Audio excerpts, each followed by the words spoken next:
예, 그래서 두 번째 발제자를 모시도록 하겠습니다. 김형국 목사님이시고요. 하나복 운동과 재단법인 한빛누리를 통해 크리스찬들의 사회 변혁 운동을 이끌어 오셨지요. 목사님 앞으로 모시고 로잔 대회가 갖는 함의에 대해서 좀 들어보도록 하겠습니다. 로잔이 한국에서 열린다는 소식을 들었을 때 아이고 큰일 났다 이런 생각을 했어요. 그리고 여기 참여하지 않기로 결정을 했었습니다. 참여하면 너무 마음이 힘들 것 같았어요. 대신에 제가 한빛누리재단을 섬기고 있는데 한빛누리재단을 통해서 로잔에서 다루지 않는 주제들을 좀 서포트해야 되겠다. 그래서 사전에 민족화해 우리 분단 문제를 다루는 포럼, 사전 포럼을 지원했고 그 이후에는 생태 회복 이 문제를 위한 그 포럼을 또 지원했습니다. 그래서 대신에 저는 참여하지는 않았습니다. 그래서 그런 안타까움이 있었고요. 저는 우리 이무식 목사님이 좀 과거로부터 얘기를 좀 하시면 저는 로잔 대회 서울 선언보다는 그 이후에 우리 복음주의가 어디로 가야 되나 그 미래에 대한 얘기를 좀 나누고 싶습니다. 이미 여러분들 말씀 많이 하셔서 로잔 대회가 굉장히 염려스러웠던 거는 복음주의자들은 다 염려스러워했기 때문에 그 서론에 제가 썼던 얘기는 뭐 간략히 얘기하면 사실 두 번째 패러그래프에 나오는데요. 4차 로잔 대회의 서울 선언문은 내용은 물론이고 만들어지는 과정부터 한국 교회의 현 주소가 어디인지를 여실하게 드러낸 것이라고 생각을 합니다. 그리고 난 다음에 그 이후에 일어났던 우리 뭐 계엄이나 탄핵, 계엄 시도와 탄핵 이런 와중에서 보여줬던 뭐 그 전에 12.7 대규모 집회도 있었고요. 2024년 12월 3일부터 2025년 6월 3일까지 한국 교회는 현대사의 굉장히 중요한 지점을 지나갔는데 이때 사실 로잔 대회의 정신을 구현할 수 있는 정말 절호의 찬스였는데 그걸 그냥 완전히 그렇게 구현하는 데 실패해서 너무 안타까운 마음을 가지고 있습니다. 그래서 저는 그러면 이제 우리가 복음주의라고 하는 게 앞으로 어디로 가야 되나 이런 생각을 할 때 저는 다시 에드 폰테스라고 하는 늘 근본으로 돌아가는 일이 우리한테 일어나야 된다 이렇게 생각을 해서 저는 이 신학적 논의가 더 깊어져야 된다 이렇게 생각을 하고 있습니다. 복음주의라는 용어가 다양하게 사용되고 있지만 아마 예수께서 전한 복음의 중심을 둔 신학과 그 삶의 추구가 그 핵심일 텐데 그렇다면 예수가 전한 하나님 나라 신학에 대한 논의가 조금 더 진전되었으면 하는 바람이 저에겐 있습니다. 예수가 가르친 하나님 나라의 현재성과 미래성 그리고 종말론적 이전 구조가 구원, 영적 형성, 교회, 성령에 대한 이해는 물론이고 세상, 즉 사회와 문화, 과학기술, 더 나아가서 생태에 대한 이해에 어떤 통찰을 제공하고 실천을 요구하는지 그 논의가 좀 깊어져야 된다고 생각을 해요. 기독교는 그리스도가 중심이 된 종교이고 사상이기 때문에 그리스도 곧 메시아와 그의 나라에 대한 이해는 예수와 사도들이 원래 가르침을 기초로 급변하고 있는 사회 속에서 실천적 삶을 위해 그 의미를 재해석해내야 된다고 생각을 합니다. 로잔 대회가 개최될 때마다 복음주의가 붙잡고 있는 진리를 더욱 심화시키는 노력이 있어야 될 것 같아요. 만약에 이런 진리의 기초가 든든해지고 그 뿌리가 깊어지지 않으면 결국 급변하는 상황에 휘둘릴 수밖에 없기 때문에 늘 이슈에 의해서 사실은 그 차이점이 계속 노정되고 그래서 오히려 복음주의자들을 하나 되게 했던 것들을 해체시키는 일들이 일어날 수밖에 없기 때문에 우리가 믿고 있고 우리가 따르고 있는 진리에 대한 심화가 저는 굉장히 필요하다. 앞으로도 이것을 놓치게 되면 사실은 이 모임을 할 이유가 있나 이런 생각이 들기까지 합니다. 사실 이런 것이 분명해지면 사실 이거는 이번에 로잔 대회를 좀 이끌었던 대형 교회들 또 이것을 비판하고 있는 진보적이고 사회 참여적인 그리스도인들 양쪽에 다 해당되는 얘기인데요. 총체적 회심이 잘 일어나고 있지 않는 것이 양쪽 진영에서 저는 가장 큰 문제라고 생각하고 있어요. 피상적, 종교적, 문화적 교인이 증가하고 있고요. 그것이 아니라 진정한 회심에 대한 고민과 연구 그리고 실천이 필수적으로 요청됩니다. 특별히 지금 기독교 세태기 또는 수축기에 들어선 한국교회 서구권에 속하는 대부분의 교회에 이 문제는 생존이 달린 문제인데 이 문제를 심도 있게 논의되지 않고 있다는 것은 아주 우려스러운 현장이고 이 문제는 앞으로도 계속해서 논의를 더 해야 된다. 그래서 총체적 회심이 결국 저는 변혁적 공동체를 탄생시킬 것이라고 보기 때문에 그렇습니다. 회심이 없이 변혁성이 가능한가? 라는 것이 저의 근본적인 문제 제기입니다. 교회가 제도화되어서 공동체성을 잃어버려서 일요일 예배에 참석하는 것이 거의 전부가 되어버린 모습, 또 선교단체도 여전히 선교적 사회적 이슈에 주로 집중하면서 회심과 그로 말미암은 변혁적 공동체를 형성시키는 것이 저에겐 굉장히 못내 좀 불편한 부분입니다. 저는 변혁적 공동체는 그 소속 그리스도인들로 하여금 삼토와 일토에서 복음이 가져오는 변혁적 삶을 살 수 있는 온전한 사람으로서의 그리스도인 제자를 세워나간다고 믿습니다. 그것이 지역교회든 선교단체든 상관없이 변혁적 공동체라면 그런 사람들을 세워나갈 것이라고 생각하는데, 그래서 그런 그들의 공동체는 더욱더 세상의 문화와 가치와 생활 방식과는 대조되는, 그래서 때로 대항할 수밖에 없는, 더 나아가 세상의 다른 종류의 삶을 제한하는 대안 공동체를 형성할 것이라고 저는 믿습니다. 로잔 대회가 복음주의의 중심에 서려면 이러한 변혁 공동체의 총체적 선교가 다양하게 연구되고 실천된 사례가 발표되어야 된다라고 생각합니다. 그리고 또 한 가지 우리가 더 고민해야 될 것은, 복음주의가 성경을 어떤 진리보다 우선하다고 믿는 그런 점에서 근본주의와 비슷하지만 사회, 정치적, 문화적, 역사적 정황을 중시하고 그 속에서 성경의 가르침을 어떻게 적용할지를 치열하게 고민하고 행동하는 점에서 근본주의와 확연한 차이점을 보입니다. 근데 이번 로잔 대회는 제국주의와 냉전 이데올로기의 결과물인 분단이라는 현실을 여전히 안고 있는 한반도에서 열렸지만, 안타깝게도 한반도 분단과 그에 따른 군사적 긴장과 국제 정치적 갈등을 해소하려는 논의는 없었어요. 거의 없었습니다. 뿐만 아니라 지구촌 곳곳에서 벌어지고 있는 분쟁과 전쟁에 대한 신학적 실천적 논의도 거의 없었습니다. 최근에 일어나고 있는 우크라이나 전쟁은 뭐 계속되고 있고, 이제 또 새로 시작된 중동에서의 전쟁들을 보면서 그리스도인들은 무슨 이야기를 할 것이냐, 이런 논의들이 이미 되어 있었어야 되는데 전혀 이것이 없는 것이죠. 평화의 하나님을 따르며 세상을 화해하라고 부름을 받은 그리스도인들이 분쟁의 문제를 진지하게 다룰 시간을 갖지 못했습니다. 글쎄요, 한 국가 내의 불의에도 침묵하는 교회에게 전 세계적 불의에 대한 논의를 논의하고 행동하자고 바란 것은 너무 비현실적인 기대였을까라는 생각이 들기도 합니다.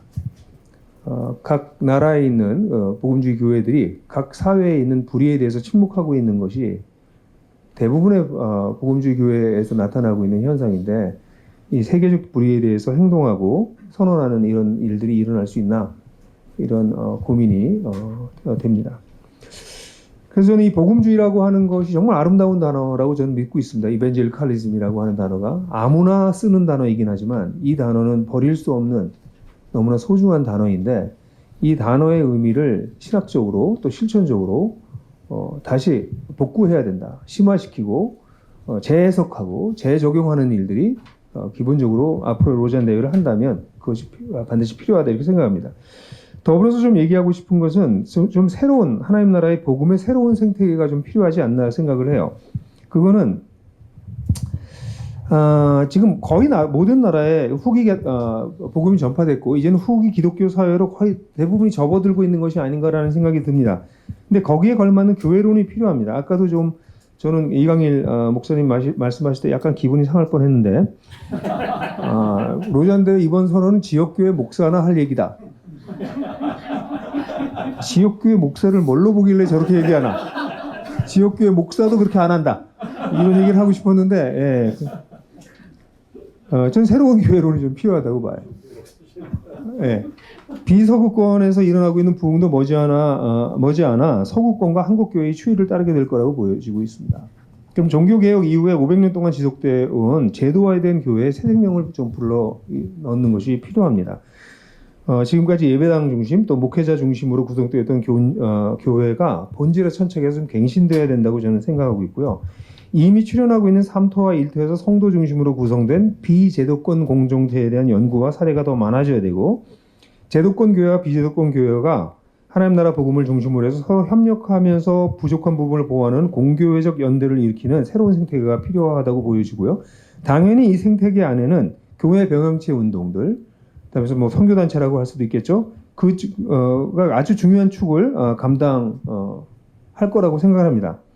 사회가 분화되고 전문화되어 가는 상황에서 새로운 교회 병영체 운동의 탄생도 필요하고, 또 지금까지 해왔던 교회 병영체 운동들의 분발도 필요한데 지금 한국 교회에서 한국 사회에서 보고 있듯이 제도권이나 비제도권 교회에서의 하나님 나라 운동원을 더 이상 배출하지 않고 있는 것은 교회 병영체 운동 자체의 존립을 위협하고 있습니다.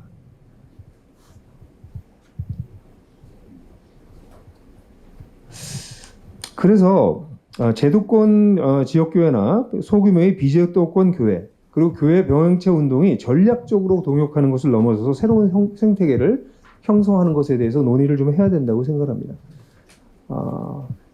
선교단체 또는 교회 병영체라고 불리우는 공동체, 지역교회 없이 존재할 수 없습니다. 지역교회에서 자원과 사람을 충당시켜주지 않으면 지금 한국교회에서 보고 있는 이제 우리 운동원들이 점점 사라지고 있잖아요. 같이 살아내야 될 뿐만 아니라 저는 여기에 비제도권 교회들이라고 하는 새로운 생태계의 필요성을 다시 말해서 교회론의 새로운 정의, 새로운 시도 이런 것들이 필요하지 않나 생각하게 됩니다. 더 나아가서 저는 시민사회 일원으로서 제도권 교회든 비제도권 교회든 교회 병행치 운동이든 시민사회 일원으로 활동하는 게 필요합니다. 불교 같은 경우에는 정부 예산을 사용해서 대사회적 활동을 편데 비해서 개신교는 교회라는 울타리 안에 갇혀 있습니다. 그뿐만 아니라 교회라는 이름으로 사회 봉사와 사회 참여를 하기 때문에 시민사회와 연대도 어렵고 더 나아가 지방과 중앙정부로부터 지원도 받지 못합니다. 단지 경제적 지원과 확보만을 위해서가 아니라 교회가 사회의 일원이 되는 것이 시급합니다. 사회 속의 섬과 같은 교회는 등불을 말 아래 두는 형국입니다. 각각 또는 연대에서 공동체들은 협동조합, 사회적 기업, 주식회사, 사단, 재단들을 형성해서 사회의 일원으로 사회 속에서 보편적 가치를 증진하려고 하는 시민사회와 또는 정부와 함께 일하는 방식을 연구하고 그 사례가 지속적으로 발표돼야 한다고 생각합니다. 그래서 복음주의가 이제는 교회 안에 머물러 있는 것이 아니라 시민사회 속에 들어가서 한 파트가 돼서 일하는 것들을 연구해야 되고 그것을 발전시켜내야 된다고 생각을 합니다. 저는 다음 로잔대회가 열릴지 여기 기다리며라고 쓰긴 했지만 별로 진실하지 않은 표현이다라는 생각이 좀 들긴 하는데요. 저는 로잔대회의 아름다움은 각양의 그리스도인들이 차이점에도 불구하고 대화하는 것인데 대화가 이제 그리스도라고 하는 공통 분모가 있기 때문에 대화가 가능한 것이죠. 그래서 이번에 이런 식으로 저희가 성명서를 발표하고 소란을 일으키는 게 아니라 이것은 로잔대회의 정신에 아주 성실한 자세라고 생각하고요. 이러한 소통은 앞으로도 계속돼야 된다라고 생각합니다. 로잔대회는 대형 교회나 유명 목사가 이끌어가는 운동이 아니라 메시아신 그리스도 예수를 따르는 모든 성도들이 자신의 삶과 사역의 자리에서 펼쳐내며 연대하는 풀뿌리 운동이어야 된다고 생각합니다. 그런 면에서 이번 서울 대회는 굉장히 퇴행했다는 의심을 하지 않을 수가 없죠. 더 나아가서 사회가 분화되고 전문화되기 때문에 이런 풀뿌리 운동과 서로에게 듣고 배우는 것은 선택이 아니라 필수입니다. 이번에도 이슈가 됐지만 성에 대한 논의가 성 정체성, 성적 지향과 같이 새로운 개념이 등장하고 있는 상황이기 때문에 이에 대한 신학적 논의가 반드시 필요할 뿐만 아니라 이에 대한 다양한 분야의 전문가들의 의견을 듣고 소통하는 것이 필수적입니다. 현재 이슈는 남녀 구분에 대한 전통적 방식에 대한 심각한 도전인데요. 글쎄요, 이런 것에 대해서 연구하고 고민하고 대화하지 않는다면 머지않아 인간과 동물 그리고 인간과 AI 기반의 기계와의 관계 등 점점 더 복잡해지고 어려워지는 이슈들에 대해서 이를 다룰 수 있을 역량을 갖출 것인가? 라는 질문을 하게 됩니다. 예수가 그리스도라고 하는 고백은 참 아름다운 고백인데요. 그 고백 이후에 서로의 의견을 청취하고 각기 다른 전문성을 통해서 토론하고 학습하는 과정이 저는 로잔 정신이라고 생각하는데 이미 등장한 미래와 다양한 이슈의 도전을 다루기 위해 대화, 때로는 합의와 결론에 이르지 못해도 다양성으로 서로를 인정하는 제한적이라 할지라도 연대하는 그런 역량을 전 세계 그리스도인들이 함께 함양하는 것이 필요할 것이라고 생각합니다. 한 가지 더 얘기하자면 이미 이런 얘기들 하셨지만 로잔 대회가 조금 검소하게 치러지기를 희망합니다. 번영하는 서구권과 한국교회의 모습이 전 세계 그리스도인을 대변할 수 없고 오히려 현재 개신교의 부흥하는 지역이 비서구권이라면 그들의 생활수단보다 과하지 않은 정도의 수준에서 대회가 치러져야 합니다. 물론 로잔 본부의 재정적 운영도 투명하게 진행되어야 되고 재정 지출의 수준은 언제나 전 세계 그리스도인들의 평균적 기준을 늘 마음에 두어야 합니다. 가난한 나라에서 더 많은 그리스도인 대표가 참여할 수 있어야 하며 가난한 지역에서 온 우리의 형제자매들이 위축되거나 서구권 물질적 번영이 그들을 위축시키거나 시험거리가 돼서는 안 될 것이기 때문입니다. 오히려 저는 서구권 교회와 한국 교회가 경제적인 면에서 물질적인 풍요를 누리고 정치적으로 민주주의를 기반으로 하는 종교 자유를 누리고 있는데도 교회가 세속화하고 세상 속에서 서양 영역을 끼치지 못하고 있는 것을 인정하고 그 근본적인 원인을 분석하는 것이 필요하다고 생각합니다. 외형과 예선이 크다고 하나님 나라 운동을 대표할 수 없습니다. 앞서서 부흥을 경험하고 경제, 정치, 안정 속에서 세워진 교회들이 당면하고 있는 문제를 진실하게 직면하고 겸손하게 분석하는 것은 비서구권 교회들이 타선지석으로 삼을 수 있게 하는 중요한 교훈을 제공할 거라고 생각합니다. 저는 서구권 교회와 한국 교회의 실패를 정직하게 인정하는 것, 그리고 그 원인에 대한 숙고, 이것은 제3세계의 교회들이, 비서구권 교회들이 우리의 전철을 따르지 않게 할 수 있는 길이라고 생각을 합니다. 마지막으로 로잔 대회가 복음주의자들의 대회가 아니라 복음주의 공동체의 대회임이 좀 더 강조되었으면 좋겠습니다.